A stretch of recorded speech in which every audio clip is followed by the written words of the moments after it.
It's not often that I'll follow a news story for more than a month, but there's one story that I've been following for 5 years now, and it's finally concluded. It's been like my own little personal soap opera to enjoy, and for some reason one that not a ton of people have talked about, despite it being one of the biggest scams in GoFundMe history. Now please, hop into my magic school bus and allow me to take you on a journey through time.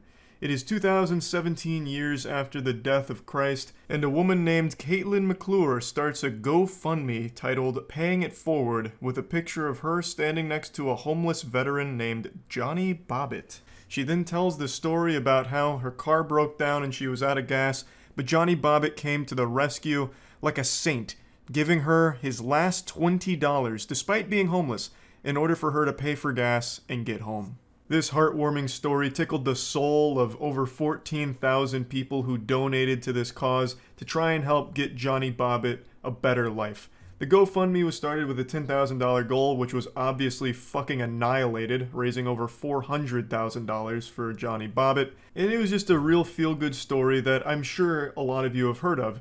This was 2017 and GoFundMe was very popular at the time. It still is, but this is when GoFundMe was really popping off. Some of you watching may have even donated to this cause, and I'm sorry to be the one to slap you with the unpleasant palm of the truth, but you were scammed. The 5-year investigation here has finally concluded. It was 100% a scam, and the verdicts have been passed.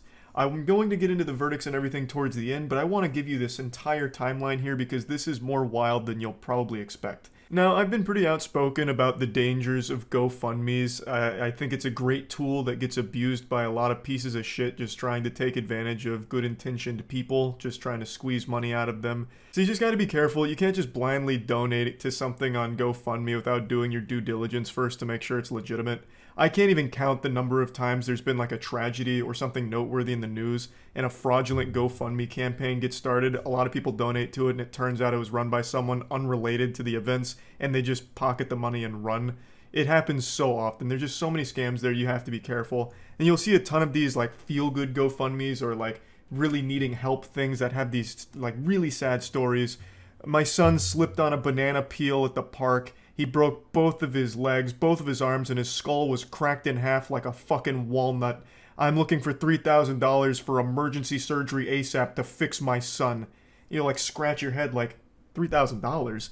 That doesn't sound enough to cover the cost of all this. It sounds like you're gonna need a brand new Android son. Like fucking cybernetic enhancements here. $3,000 isn't gonna work. That's something fishy is afoot here. Then the next thing you know, you just bought that scammer a brand new Lexus. The point is, you just gotta be careful. That's what I'm trying to say. I'll stop ranting about GoFundMe now and get back to the story. So in 2017, Caitlin McClure was dating a man named Mark D'Amico. And then one fateful night, they were texting each other and they started talking about a homeless man they both knew. That homeless man was Johnny Bobbitt. And we're talking about him, talking about like maybe wanting to help him, and they'd given him $10 in the past. And then an hour after this conversation between the two of them, they launched the Pay It Forward campaign after taking a picture with Johnny Bobbitt.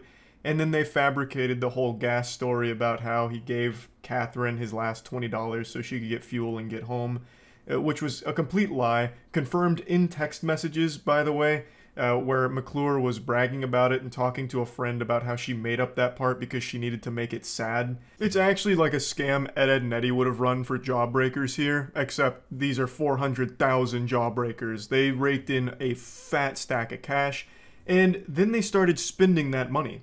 They bought a BMW, a New Year's Eve trip to Las Vegas, helicopter ride over the Grand Canyon, Louis Vuitton handbags, a whole bunch of shit from these GoFundMe donations. They were just spending the fuck out of the money on all kinds of luxury items. And from reading some of the text messages, I do think this started with them just having a normal conversation about like maybe wanting to help that homeless guy. But when they saw how much money was coming in, they eventually just got completely corrupted by it and just decided to turn this into a cash cow for all three of them to milk together. But I could be wrong. Maybe I'm putting too much faith into assholes here and this never had good intentions even from the get-go. But anyway, in 2018, Johnny Bobbitt shocked the world when he sued Kate McClure and Mark D'Amico, claiming that they were withholding most of the GoFundMe funds. According to him, he only received like about $75,000 worth of it, and he called it like his share of the funds. And from this lawsuit, it got investigators really interested in exactly what the fuck was going on here. So after doing a little poking and prodding and combing through 60,000 text messages, they concluded that this whole thing was made up and all three of them were in on it together with the goal of money. Big time cash. Fat, filthy clams. They all came together and agreed to keep up this story. So Bobbitt was in on it as well. This wasn't them just taking advantage of a homeless veteran. This was them cutting him into their scheme here. And it's been 5 years, and they've been going through the trial and all of that. Kate McClure was sentenced to a year in prison for her role in all of this, maintaining that Mark was the real mastermind here, the puppet master pulling the strings of this giant scam. Now, I'm no super sleuth, nor was I a detective on this case, but if you ask me, that's a load of baloney. I don't think Mark was forcing you to buy Louis Vuitton bags or flex your BMW or anything like this. I think you were very, very enthusiastic about this whole thing, especially when reading the text messages. I think getting a year for your role in this is really light sentencing. Johnny Bobbitt received ordered a recovery program, and if he fails to stay clean, he could face up to 5 years in jail. And today, the big guy, Mark D'Amico himself, received a 5-year prison sentence for his role in this giant scam. Unfortunately, Mark didn't have a smile on his face today. He just didn't look very happy. But you know who was happy? Me. I was so pleased to see this.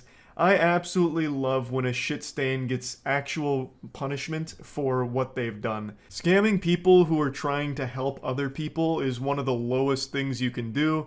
So I'm actually, I'm of the belief that he got off really easily here. All three of them did, if you ask me. I think this is deplorable, and I think there's absolutely no fucking excuse for it. So I think 5 years, 1 year, and a potential 5 years is really lenient, all things considered. But that's just me. I'm sure a lot of you are also curious as to whether or not the donors got their money back, and the answer is yes. In 2018, GoFundMe stepped up and refunded all 14,000 donors, gave back all 400 grand from this campaign. So good on them for making that right. Overall, I am happy with the series finale here. I followed this show for 5 years, and I now feel the way I did when Breaking Bad concluded. A great ending overall, but you know, it's going to be a little sad not to be able to follow this anymore, but I'm happy with the way it all wrapped up. So, yeah, I just wanted to talk about this a bit because it's not a story I see talked about that often, surprisingly. Even though it's a pretty big deal, a $400,000 scam, that's not like pennies. You know, that's a lot. So I just thought it was worth at least mentioning since it finished today. That's about it. See ya.